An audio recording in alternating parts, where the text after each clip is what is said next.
Welcome back to the show where we scale the tower of tech news only to jump off, tied to the fire hose of humor. I'm your host, John McLean. Yippee-ki-yay, how's your father? Apple cares about keeping your data private in that they've been collecting it privately. Earlier this month, developer and security research team MISC revealed that enabling the Do Not Track setting on iOS devices does stop apps from tracking you, as long as they're not Apple apps. Apparently, several Apple apps collect the same amount of information about you whether the anti-tracking setting is on or off.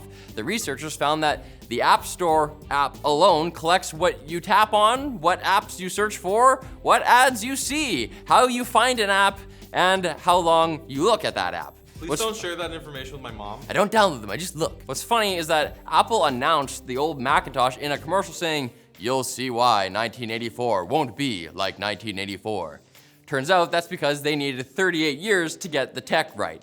Multiple first-party apps also collected and sent details that could be used for device fingerprinting, such as ID numbers, the type of phone you're using, the screen resolution, your keyboard languages, and how you're connected to the internet. A class action lawsuit has just been filed over this, which makes sense given that the apps seem to use consistent ID numbers, which would allow Apple to track you across its services, which is exactly what people thought they were avoiding with Apple's anti-tracking feature. You're never gonna believe this, but people are upset! Why I wanna?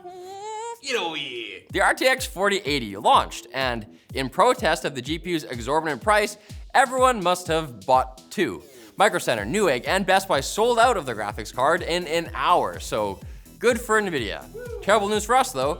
To be fair to NVIDIA, the benchmarks are impressive. The 4080 systematically outperforms the 3090 Ti in most tests, with performance gains of almost 30% in ray tracing. The 4080 impresses in productivity too, with almost double the Blender benchmark performance of the 3080. So it makes total sense that it would be nearly double the MSRP of the 3080, right? Right? What makes less sense is the fact that the card only supports DisplayPort 1.4a, so you can't take advantage of next year's shiny new lineup of DP 2.1 compatible monitors. But that's only a problem for the scalper bots until more stock launches and people continue to buy this card for some reason. Who are these people? Who? Just because you can doesn't mean you should. Elon Musk, aka I swear to God we don't want to talk about every single episode, but things keep happening, has made some more things keep happening. On Monday evening, Musk announced he was shutting down microservices at Twitter, calling them bloatware, and suddenly SMS two-factor authentication started breaking, resulting in some people getting locked out of their accounts. The next day, Twitter blew up with reports that employees who criticized Elon on Twitter or in the company's Slack channels were fired overnight. Don't the HR Comedy is allowed on Twitter again, boys. HR never sleeps. It's okay though, they can still tweet. On a positive note, it also came out that Twitter is bringing back end-to-end encrypted DMs. Just in time to slide, baby. Gotta give credit where credit's due. If Elon actually managed to improve Twitter in some way at the end of all of this, we'll give him kudos. Although telling your remaining workforce that they need to work long, intense hours or lose their jobs has put him a bit in the TechLink kudos hole. That's gonna downgrade him to a kuduno. I've been there.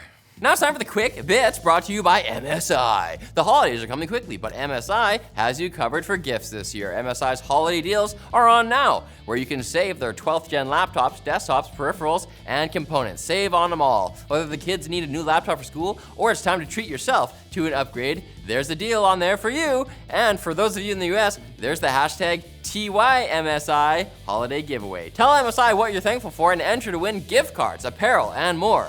Gift cards that are apparel, if you get enough of them. So what are you waiting for? Check out MSI's deals and the TYMSI holiday giveaway at the link below to start saving today. Wait, hold it quick, but not yet, editor, it's too quick, don't. Microsoft published the results of an investigation of its sexual harassment policies performed by law firm Arndt Fox Schiff. They gave it the old Arndt Fox sniff. I'm pretty sure it's a sex move. The investigation comes in response to allegations against high-profile Microsoft alums like Alex Kipman, who invented the HoloLens, which sucks, and Bill Gates, who invented the bowl cut, which rules. Amazing product.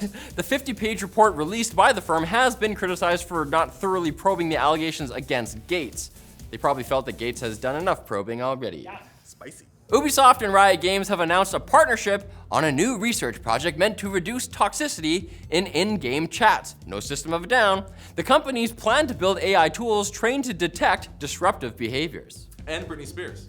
Ubisoft and Riot hope to create a framework to allow the sharing, tagging, and collection of data while maintaining privacy. To collect the toxic data to train this AI, Ubisoft and Riot made the groundbreaking decision to spend years fostering workplace environments of harassment and discrimination. So brave. Really ahead of the curve. I knew that on purpose. Intel has lost a patent lawsuit involving the company's Skylake and Cascade Lake processors. Team Blue has been ordered to pay $948.8 million to VLSI Technology, a Silicon Valley firm that designs and manufactures custom integrated circuits. This marks the first time Intel has been charged through the nose for Intel CPUs. Taste your own medicine. Actually, note isn't. VLSI won $2.18 billion in a separate patent infringement case against Intel last year. Intel made $79 billion in revenue last year, so I'm sure they're desperate to recoup their attorney fees. Everyone hates Microsoft Teams. Especially me, but wait, it's fun now, says Microsoft. You can trust them. They just added the ability to add the Games for Work app, which will allow you to play games in Teams meetings for team building. If you think the peak game experience was losing internet connection in the early 2000s, get excited. You can now play Minesweeper and Solitaire, why? With your coworkers. Oh yeah. Microsoft claims that each game in the collection is oriented toward a different element of team building. So get ready to have corporate mandated fun with the people you tolerate for 8 hours a day. But we're friends though, right, James? The European Union is considering putting data centers in space. A study is being led by Thales Alenia Space, a joint venture between European aerospace and defense companies Thales and Leonardo. Thales? Leonardo. Thales. To assess if the CO2 emissions of building and launching an orbiting data center would be significantly lower than building one on the boring old ground. You know, Earth. It ends in F. They'll also determine if it's feasible to launch a data center, a whole data center. Man, I've heard of cloud storage, but this is ridiculous. Wow. Just don't clean it with a vacuum. And it would be ridiculous for you to not come back on Friday for more tech news. We're only a humble ground-based operation, but I think our jokes are out of this world. Let's go.